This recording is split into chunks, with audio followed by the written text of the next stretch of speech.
Monsoon सत्र शुरू हो चुका है। दावा किया जा रहा है कि यूसीसी का मुद्दा जरूर उठाया जाएगा, लेकिन इस मुद्दे से एक तबका जो काफी ज्यादा बौखलाया हुआ है। वैसे यूसीसी को लेकर तो विपक्ष भी परेशान है, वो भी लगातार इस मुद्दे को लेकर सरकार पर निशाना साध रहा है। लेकिन मुस्लिम संगठन शायद कुछ ज्यादा ही परेशान है, क्योंकि वो बैठक पर बैठक कर रहा है। दरअसल इस मुद्दे पर जमीयत उलेमाए हिंद समेत देश के अन्य मुस्लिम संगठनों की दिल्ली में बैठक हुई। इस बैठक में जमीयत उलेमाए हिंद के अध्यक्ष मौलाना महमूद असद मदनी समेत देश के अन्य मुस्लिम संगठनों के पदाधिकारियों और संसद सदस्यों ने भाग लिया। इसमें समान नागरिक संहिता यानी कि यूसीसी के मसले पर मंथन हुआ। सभा में यूसीसी से संबंधित आशंकाओं, विशेष रूप से मुस्लिम अल्पसंख्यक और आदिवासी समुदाय के सांस्कृतिक और धार्मिक अधिकारों को समाप्त किए जाने के प्रयासों पर चर्चा की गई। बताया जा रहा है कि इस मौके पर जमीयत उलेमाए हिंद के अध्यक्ष मौलाना महमूद असद मदनी ने कहा, समान नागरिक संहिता से धार्मिक विविधता, अल्पसंख्यकों के अधिकार और समानता एवं न्याय के संवैधानिक सिद्धांतों को नुकसान पहुंचाने की आशंका है। भारत की ताकत इसकी समृद्ध सांस्कृतिक और धार्मिक विविधता में निहित है।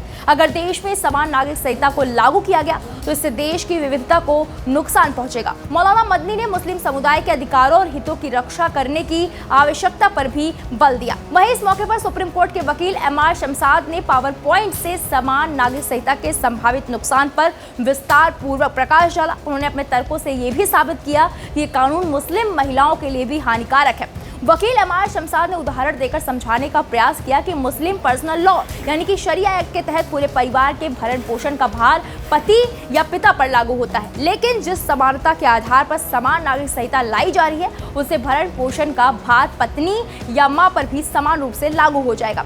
साथ ही मुस्लिम महिलाएं निकाह के समय मेहर, माँ, बेटी, बहन और पत्नी के रूप में अलग अलग दायरे से संपत्ति में हिस्सेदारी के अधिकारों से भी वंचित हो जाएंगे। इस मसले पर तमाम मुस्लिम नेता सरकार को बार बार चेता रहे हैं। फिलहाल अब देखना यह है कि क्या यूसीसी का मुद्दा संसद में उठाया जाता है या नहीं। अगर उठता है तब मुस्लिम संगठन क्या करेगा और क्या विपक्ष इस पर फिर से हंगामा करेगा। इस पूरे मामले को लेकर आपकी क्या राय है, मैं कमेंट बॉक्स में जाकर जरूर बताएं।